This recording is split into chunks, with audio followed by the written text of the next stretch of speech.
지난 한 주간 어떤 마음으로 보내셨는지 모르겠습니다. 아마 봄꽃들, 화려한 봄꽃들 사이에서 많이 행복하지 않으셨을까, 또 이런 생각도 함께 합니다. 우리나라처럼 사계절의 변화가 분명한 나라, 이런 계절에서는요, 계절이 바뀔 때마다 기대하는 어느 정도 기대감이 있는 것 같습니다. 특별히 봄에 대한 기대는 무엇하고 같이 느껴지냐면 봄에 꽃과 같이 다가옵니다.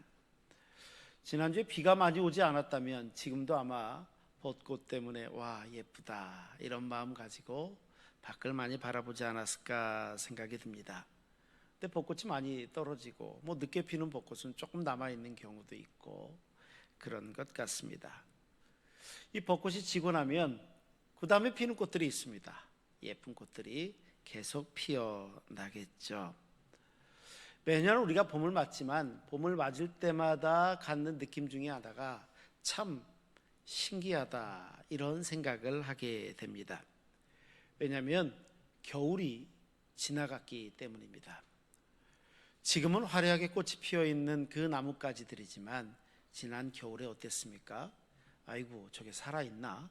이런 생각이 들 정도로 삭막하고 아무것도 없고 앙상한 가지밖에 없었던 나무들이었던 것 같은데 어느 순간 거기에서 생명력이 넘치더니 예쁜 꽃이 피고 이파리가 자라나기 시작합니다. 참으로 신기합니다. 죽은 줄 알았습니다. 아무것도 없는 줄 알았습니다. 그런데 살아 있었다는 거죠. 오늘 성경에 베드로가 말하고 있는 소망이 실은 그런 느낌의 소망이었다는 것입니다. 하지만 베드로는요, 이 소망을 이야기하면서 뭐라고 이야기하냐면 앞에다가 산 소망이다 이렇게 이야기합니다. 상황이 차갑고 어렵고 깜깜해도 뿌리채 뽑히지 않는 소망이 우리에게는 있다, 이 사실을 말씀하죠. 봄이 오면 반드시 꽃을 피우는 그 나무의 뿌리처럼 이 소망이 다 있는 곳이 있다는 것입니다. 죽지 않고 살아있는 소망입니다. 오늘 우리가 붙잡아야 되는 소망도 여기에 있다는 거죠. 그럼 그 소망이 뭘까요? 오늘 본문의 상황은요, 이 소망마저도 다 사라져버린 것만 같은 아주 암울한 시대를 살고 있었던 사람들에게 보내졌던 편지부터 출발합니다. 어디에서도 생명이 없을 것 같습니다. 소망은 요원해 보입니다. 이게 도대체 소망이 어디 있나 이런 상황. 그런데 이런 상황 가운데 있는 그들에게 편지가 도착합니다. 그 편지는 베드로가 보낸 편지였습니다. 사도 베드로는 지금 믿음 때문에 흩어져 있는 사람들에게 편지를 보낸 것입니다. 고난 가운데 흩어져 있는 디아스포라 유대인들, 바로 그 성도들입니다. 믿음 때문에 고향을 떠났습니다. 타향살이를 할 수밖에 없었던 사람들, 박해를 받고 있고 여전히 경제적 고난 가운데 서 있고 사회적 소외를 겪고 있을 수밖에 없었던 성도들, 그런 성도들에게 베드로의 편지가 다다르게 된 겁니다. 그런데 생각해 보면 꼭 사도 베드로 시대의 디아스포라 유대인들은 아니더라도 오늘 우리도 모습은 다르지만 이런 상황 가운데 얼마든지 처할 수 있지 않습니까? 그러고 보니까 닮아 있다 이런 생각도 함께하게 됩니다. 그렇게 도착한 베드로의 편지는 무엇부터 말씀하고 있을까요? 오늘 베드로 전서는 그 편지인데 놀랍게도요, 베드로가 가장 먼저 꺼낸 말은 위로도 아니었습니다. 힘내, 격려도 아니었습니다. 가장 먼저 베드로가 꺼낸 말은 놀랍게도요, 하나님을 찬송하는 것부터 출발합니다. 그리고 찬송이 이어지고 난 다음에 선언이 뭐냐면 우리에게 산 소망이 있게 하셨다라는 말씀을 하는 거예요. 살아있는 소망이 있게 하셨다. 이것은 그 환경에서 주는 위로라기보다는 오히려 그들이 어떤 정체성, 어떤 아이덴티티를 가지고 있는지 바로 그것을 드러내고 있다는 것입니다. 무슨 사실이냐면 지금 그들이 어떤 사람인지를 확인시켜 주는 것입니다. 지난주에 우리가 부활주의를 지냈습니다. 그리고 오늘은 성서 정과를 따라서 베드로전서 말씀을 택해서 말씀을 나누는데 왜 부활주일 다음에 베드로전서 요 말씀을 성서 정과는 제시하고 있을까요? 다름이 아닙니다. 우리가 부활을 경험한 이로써 가지고 있어야 되는 산 소망에 관련된 것이기 때문입니다. 그래서 오늘 성경에서 가장 먼저 산 소망은 그 근거가 부활로부터 출발한다는 것입니다. 부활 때문이라는 것입니다. 그런 의미에서 한번 읽어볼까요? 3절의 말씀입니다. 우리 3절 말씀 한번 함께 읽겠습니다. 우리 주 예수 그리스도의 아버지 하나님을 찬송하리로다. 그의 많으신 긍휼대로 예수 그리스도를 죽은 자 가운데에서 부활하게 하심으로 말미암아 우리를 거듭나게 하사 산 소망이 있게 하시며. 아멘. 베드로가요 우리에게 산 소망이 있는데 이 산 소망의 근거를 이야기할 때 세 가지를 얘기합니다. 하나는 하나님의 긍휼, 그의 많으신 긍휼대로, 그렇죠? 또 하나는 그리스도의 부활, 죽은 자 가운데서 부활하신 그것. 또 하나는 우리가 거듭났기 때문이다 라고 이야기합니다. 한 번씩 살펴볼까요? 가장 먼저 하나님의 긍휼 때문이다 이렇게 이야기합니다. 방금 읽었던 3절 말씀에는 그의 많으신 긍휼대로였다 이렇게 말씀합니다. 우리가 소망을 얻었습니다. 산 소망을 가지고 있습니다. 그런데 이것이 우리가 거창한 자격을 가졌기 때문입니까? 우리가 엄청난 특별히 신앙이 좋거나 기도를 많이 했거나 아니면 하나님의 전에서 헌신을 많이 했거나 이것 때문입니까? 아니라는 것입니다. 그의 긍휼하심 때문이라는 겁니다. 하나님께서 우리를 긍휼히 보셨기 때문이라는 것입니다. 소망, 우리가 가진 이 소망의 뿌리가 그렇기 때문에 만약에 나한테서 기초가 있고 나로부터 나온 소망이라면 내가 흔들리잖아요. 그러면 나한테 뿌리를 두고 있는 소망은 같이 흔들립니다. 당연합니다. 내가 흔들리면요 내가 가지고 있다라고 생각했던 소망이 함께 흔들릴 수밖에 없습니다. 우리 그럴 때 있잖아요. 이게 어디서부터 나온 건지. 하지만 우리가 가진 소망의 뿌리가 내가 아니라 하나님의 긍휼하심이면 어떻습니까?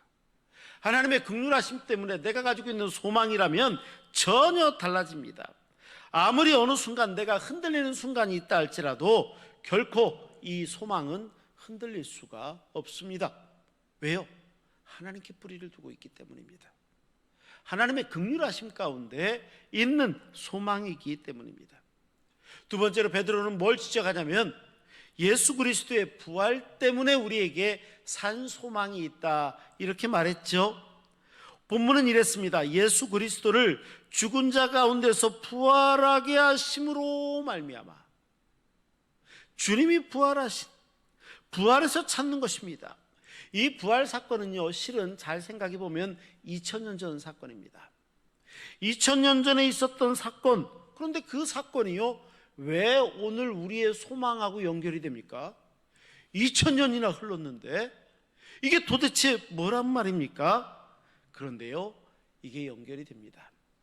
왜 연결이 되냐면 부활 사건은 2000년 전에 있었을는지 모르겠지만 아니 있었습니다.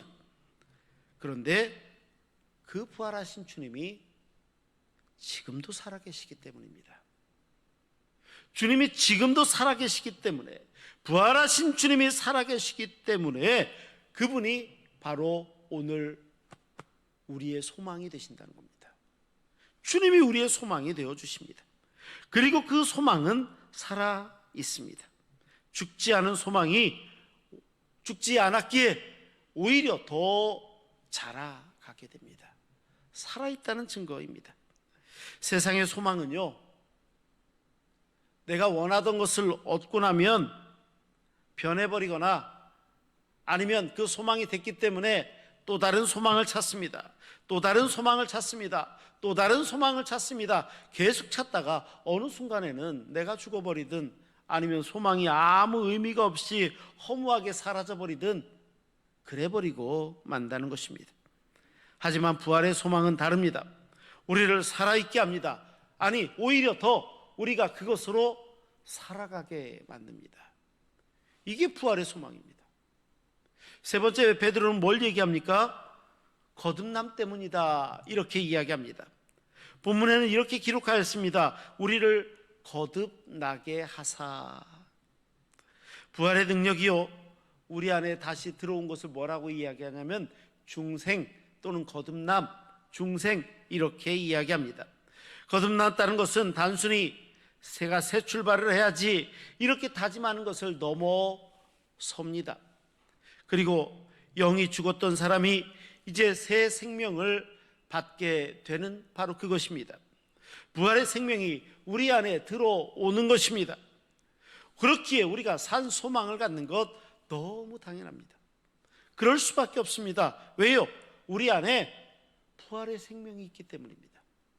부활의 생명이 있는 것입니다. 4절은 그 사실을 이렇게 기록하고 있습니다. 썩지 않고 더럽지 않고 쇠하지 않는 유업을 있게 하신다는 거예요. 우리가 가진 소망 때문에 썩지 않고 더럽지 않고 쇠하지 않는 유업을 있게 하시나니 이것은 너희를 위해서 하늘에 간직하신 것이다, 이렇게 이야기합니다. 우리가 알고 있는 세상의 모든 것들을 한번 생각해 보십시오. 이 모든 것들은요, 어느 순간 다 썩어지는 때가 있다는 것입니다. 이 모든 것들은 어느 순간 더럽혀지는 순간도 있고 어느 순간 늘 자라가고 승승장구하는 게 아니라 쇠하여질 때도 있다는 것입니다. 시간 앞에 다 무너져 내리는 것이 우리가 기대하는 것들의 대부분의 결과 아닙니까? 그런데 하늘에 간직한 유업은 손상되지 않는다는 것입니다. 구약에서요, 일반적으로 유업하면 이스라엘 백성들에게 가장 먼저 떠오르는 유업은 실은 가나안 땅이었습니다. 하나님이 유업으로 약속하셨고 결국 그들이 성취하게 됐던 게 가나안입니다. 이스라엘 백성들 적과 꿀이 흐르는 땅 가나안, 그랬지만요, 그 땅도 어느 순간에는 썩을 것을 낼 때가 있습니다. 그 땅도요, 어느 순간 더럽혀지고 그 땅도요, 어느 순간 쇠하여질 뿐만 아니라 이스라엘 백성들은요, 그 땅을 어느 순간 하나님이 주신 기업을 외세에 다 뺏겨버렸던 적도 있습니다. 나라가 망해버리기도 하잖아요. 물론 하나님께서 회복하게 하셨지만 맞습니다. 하지만 베드로가 말한 유업은 그런 게 아닙니다. 베드로는 그것을 뭐라고 이야기하냐면 하늘에 간직한 유업이다, 이렇게 이야기합니다. 하늘의 상급을 쌓는 게 참 중요한 이유가 이겁니다. 땅의 것은 어느 순간 쇠하고 더러워지고 다 사라져버리는 순간이 있지만 변하는 세상에 있는 게 아니라 하나님이 보관하고 계시기 때문에 썩지 않고 더럽지 않고 쇠하지 않는, 손상되지 않는 바로 그 소망, 베드로는 그걸 얘기하는 겁니다. 바로 거기에 있다는 것입니다. 우리가 잘 알고 있는 정신과 의사였던 빅터 프랭클, 유대인으로서 독일의 아우슈비츠 강제 수용소에 수감이 되었던 인물, 바로 빅터 프랭클이라는 분이 계십니다. 이분은요, 실제로 포로 수용소에서 포로 생활을 했던 사람입니다. 그런데요, 이 빅터 프랭클이요, 자기도 포로 생활, 유대인으로서 포로 생활을 하면서 아주 중요한 사실을 한 가지 발견했다라고 이야기합니다. 나중에 그의 책에 이게 다 기록되어져 있습니다. 똑같은 수용소에 있습니다. 똑같이 굶주립니다. 고통을 받을 때는요, 똑같이 고통을 받습니다. 그런데 어떤 사람은 살아나더라는 겁니다. 하지만 어떤 사람은 하염없이 무너지고 형장의 이슬로 사라지더라는 것입니다. 이 차이가 뭘까? 정신과 의사로서 아주 주의 깊게 살펴보았는데 결론은 살아남은 사람들에게 있던 것이 있더라는 겁니다. 그건 뭐냐면 내가 왜 살아야 되는가, 이거에 대한 답이 있더라는 것입니다. 그리고 그 살아야 되는 이유는 소망이었다는 것입니다. 그 소망이 아무리 작다 할지라도 소망이 있으니까 살아나고 버티게 되더라는 것입니다. 하지만 소망을 잃은 사람은요, 신체적으로 멀쩡해 보이는 것 같아도 어느 순간 다 무너져 내리더라는 것입니다. 프랭클은 말합니다. 살아야 할 이유를 아는 사람은 어떤 상황도 견딜 수 있다. 살아야 될 이유가 있는, 소망이 있는 사람은 어떤 상황도 견딜 수 있다는 것입니다. 그런데요, 우리에게는 이보다 훨씬 더 큰 소망이 있습니다. 이 소망은요, 누가 뺏어갈래야 뺏어갈 수도 없는 소망입니다. 우리 신흥의 성도들의 소망도 마찬가지입니다. 오늘 우리가 가진 소망은 어디에 다 있습니까? 건강이 회복되기를 원합니다. 그럴 수 있죠. 경제적인 상황이 나아지기를 원합니다. 그럼요, 그럴 수 있죠. 내가 얽히고 설킨 너무 안타까운 관계가 있는데 이 모든 관계의 굴레에서 내가 벗어나 회복되기를 원합니다. 물론 이게 잘못된 거 있을 리가 없습니다. 하지만 우리가 가진 이런 소망들이요, 최종 목표가 돼서는 안 된다는 겁니다. 여기까지 이르러야 된다는 게 우리의 최종이 되어서는 안 된다는 거죠. 왜요?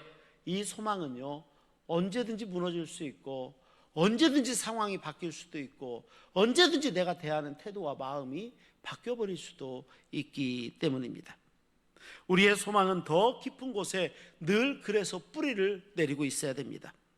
부활하신 주님, 베드로가 이야기했던 것처럼 부활하신 주님, 하늘에 간직된 유업, 변하지 않는 하나님의 긍휼, 여기에 뿌리를 두고 있어야 됩니다.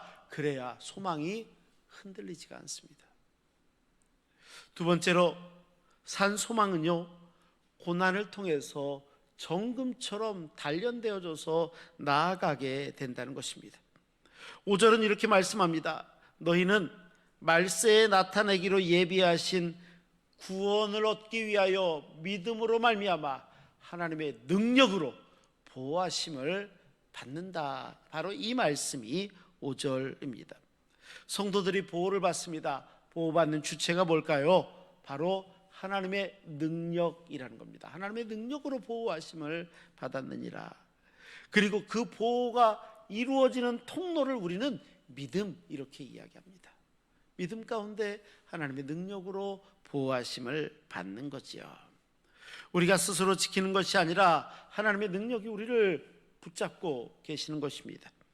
우리가 흔들리는 순간이 있다 할지라도, 우리가 보지 못하는 순간이 있다 할지라도 하나님의 능력이 우리를 구원에 이르도록 늘 지켜 보호하여 주시는 것입니다.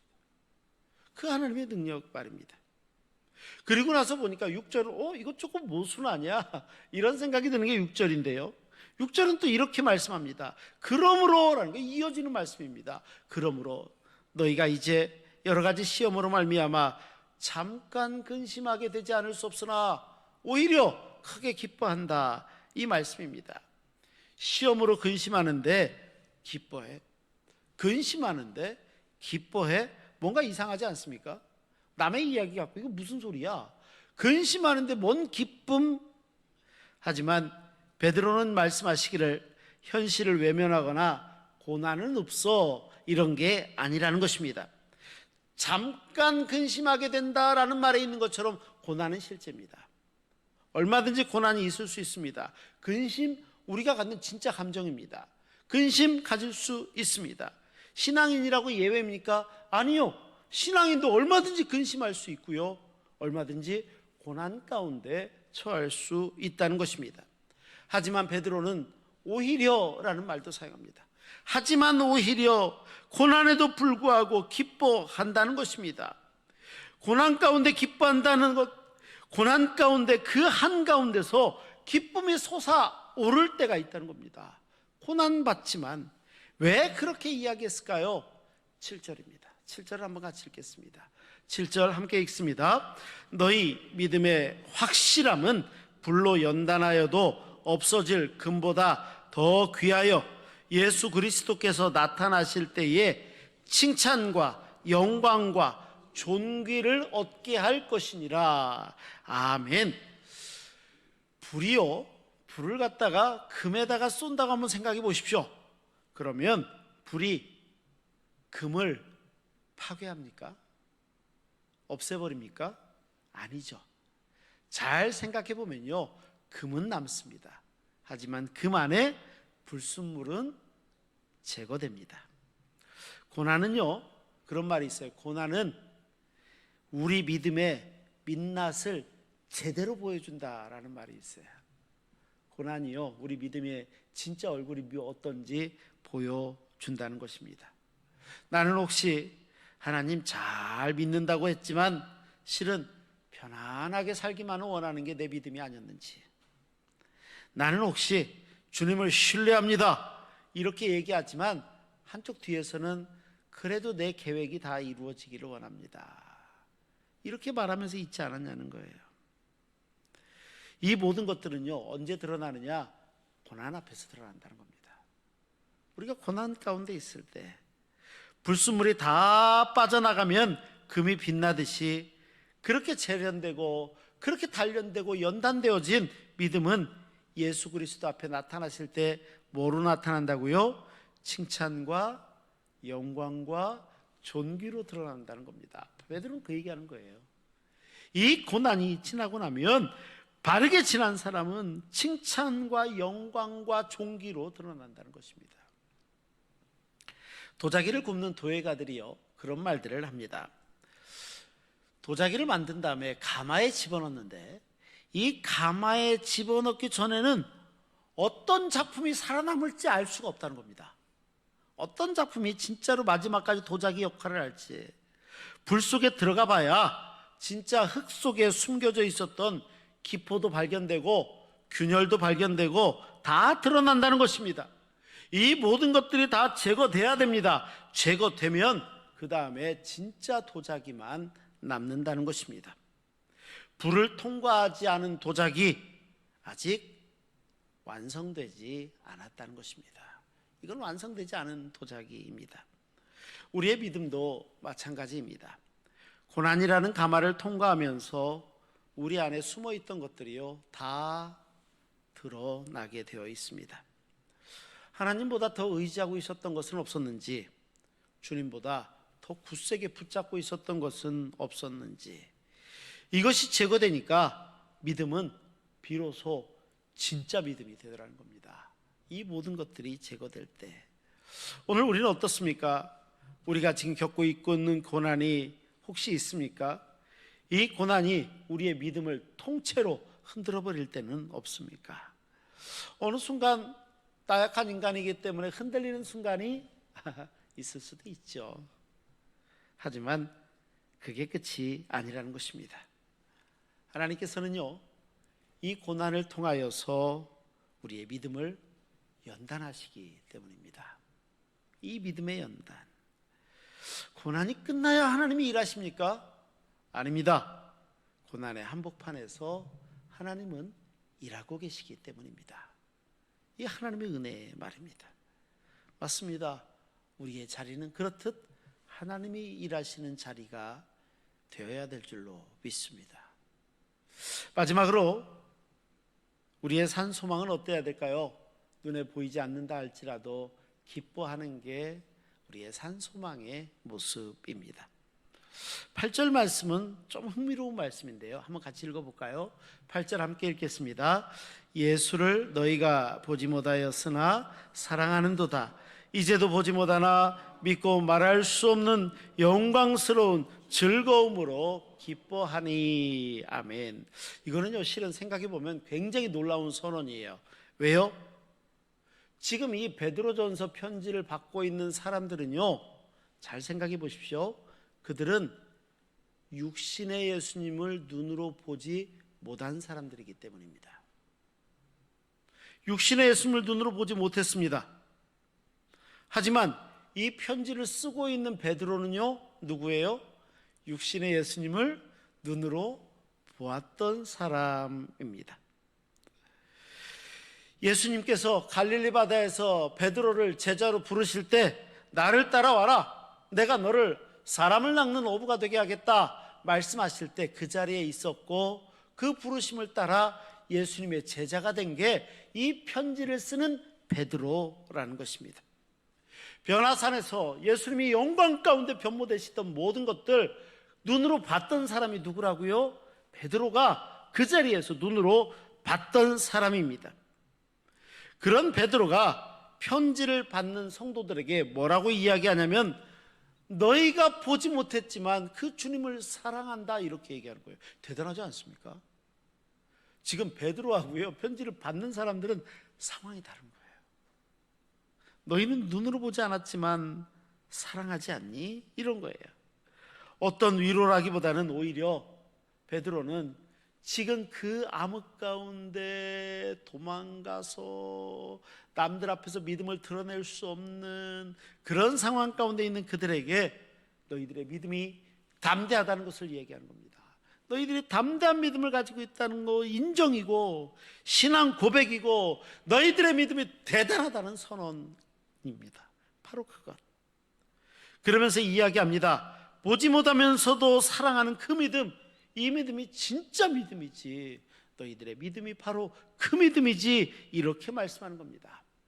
그런데요, 베드로의 이 말 어디에서 좀 기억나는 말씀 아닙니까? 실제로 우리 주님께서요, 요한복음 20장 29절에 도마와의 대화나 이런 것들을 쭉 이어가실 때 하셨던 말씀이 있습니다. 이렇게 주님이 말씀하셨습니다. 예수께서 이르시되 너는 나를 본고로 믿느냐? 보지 못하고 믿는 자들은 복되도다 하시니라. 맞아요. 이 주님의 말씀이요, 여기서 다시 살아나는 것 같습니다. 바로 그 얘기하는 겁니다. 너희가 보지 못했지만 사랑하는도다. 보지 못했지만 사랑하는도다. 그리고 이어서 이 모든 것들을 9절에서 완전히 확증합니다. 확증. 뭐라고요? 함께 읽습니다. 시작. 믿음의 결국 곧 영혼의 구원을 받음이라. 아멘. 여기서 이 믿음의 결국이라는 이 결국이요, 헬라어로 텔로스라는 단어를 사용합니다. 이 텔로스가 뭐냐면 목표, 목적, 마지막, 한계, 이게 텔로스예요. 그러니까 믿음의 목적은, 믿음의 목표는, 믿음의 마지막은, 믿음의 한계는, 이렇게 보는 겁니다. 믿음의 결국은이라는 말이. 그러니까 믿음의 마지막으로 도착하는 것은요, 다름이 아니라 정해져 있다는 겁니다. 고난이 끝나야 구원이 시작된다고요? 이게 아니라는 것입니다.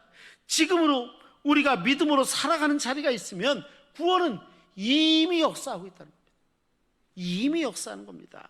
신앙의 핵심은요, 감정. 우리가 신앙생활하니까 감정으로 막 뜨거워져서 이것이 신앙이라고 생각하십니까? 아닙니다. 신앙은요, 오히려 보이지 않아도 믿는 게 신앙이고요, 감동이 없어 보여도 온전히 예배하는 게 신앙입니다. 상황이 좀 어두워 보인다 할지라도 더 간절히 기도하는 게 신앙이라는 겁니다. 이게 신앙이에요. 이게 이렇게 말씀에 대한 철저한 신실한 신뢰, 이것이 신앙의 핵심이어야 되는 것입니다. 이제 말씀을 마치겠습니다. 오늘 예배하는 우리는요, 산 소망이 있다는 겁니다. 산 소망이 있는 사람, 이 소망은요, 과거에 뿌리를 두고 있습니다. 과거 어디요? 예수 그리스도의 부활에서 뿌리를 두고 있습니다. 그리고 우리가 어떤 고난 가운데 있다 할지라도 이 사실은 사라지지가 않습니다. 지금도 살아계신 주님이 우리와 함께 하시기 때문입니다. 현재에도 살아 움직입니다. 하나님께서 우리의 고난 한복판에서 때로는 우리의 믿음을 연단하실 때도 있습니다. 하지만 장차 완성해 가시는 하나님의 손길이 있기 때문이죠. 흔들리는 세상에서 세상 사람들하고 똑같이 살아갑니다. 그럴 때마다 세상 사람들은 자꾸 그리스도인들에게 이렇게 묻는 것 같습니다. 도대체 당신들의 소망의 근거는 어디에 있습니까? 어디에서 소망을 두고 있습니까? 만약에 이런 질문이 들려온다면 오늘 우리는 분명히 대답할 수 있어야 되겠죠. 우리의 소망의 근거는 나를 지금 둘러싸고 있는 어려움, 환난, 고통, 고난, 이게 아니라는 것입니다. 우리 소망의 근거는 다름이 아니라 모든 사망 권세를 이기고 부활하신 우리 구주 예수 그리스도이시고, 그분을 우리가 비록 우리 육신의 시각으로 만나지 못한다 할지라도 우리는 주님을 사랑하고 눈으로 주를 보지 못한다 할지라도 주님을 믿습니다라는 그 믿음이라는 것입니다. 바로 여기부터입니다. 그 근거가 뭐가 있습니까? 우리가 믿고 있다는 근거는 다른 데 있지 않습니다. 오늘 여러분 이 자리에서 예배드리고 있지 않습니까? 이게 그 근거가 아니겠습니까? 우리는요, 아직 나타나지 않은 일들을 확실히 알 수가 없습니다. 내일 일이 어떻게 될지 잘 모르겠습니다. 앞으로 경제가 어떻게 될지 그걸 어떻게 합니까? 내 건강, 우리 건강 자신하는 분 계십니까? 어제 우리 집사님하고 얘기하면서 아니 40밖에 안 된 이 여인, 이 여성이 그렇게 안타깝게 하나님의 부름을 받을지 어떻게 알았습니까? 내일 건강이요? 아무도 모릅니다. 세상이 어떻게 흘러갈까요? 호르무즈 해협은 어떻게 될까요? 이란과의 전쟁은 어떻게 될까요? 우크라이나 러시아 전쟁은 어떻게 될까요? 아무도 모릅니다. 어떻게 합니까? 하지만 우리의 믿음은 부활하신 주님이 분명히 오신다는 사실을 믿는 것입니다. 그리고 그 주님이 나타나실 때 우리의 믿음은요, 모든 연단 과정이 끝나고 나면 칭찬과 영광과 존귀, 오늘 본문 7절 말씀입니다. 그렇게 드러날 것이라는 것입니다. 그렇게 드러나는 것입니다. 맞습니다. 그래서 우리의 소망은 산소망, 살아있는 소망입니다. 우리의 소망은 그렇습니다. 부활하신 주님이 살아계시기에 우리는 모두 산 소망을 가진 사람들입니다. 우리가 그렇습니다. 이 믿음으로 날마다 승리하시며 하나님의 역사를 이루어가는 하나님의 자녀들, 오늘 예배하는 우리 신흥의 성도들 한 분 한 분 다 되시기를 주의 이름으로 축원합니다. 기도하시겠습니다. 거룩하시고 자비로우신 아버지 하나님, 오늘 저희들에게 산 소망을 가지고 믿음 생활하게 하시니 감사합니다. 주님, 우리가 날마다 소망 가운데 주시는 힘과 능력으로 이겨나가고 헤쳐나가는 복된 하나님의 자녀들 다 되게 하여 주옵소서. 우리 구주 예수 그리스도의 이름으로 기도하옵나이다. 아멘.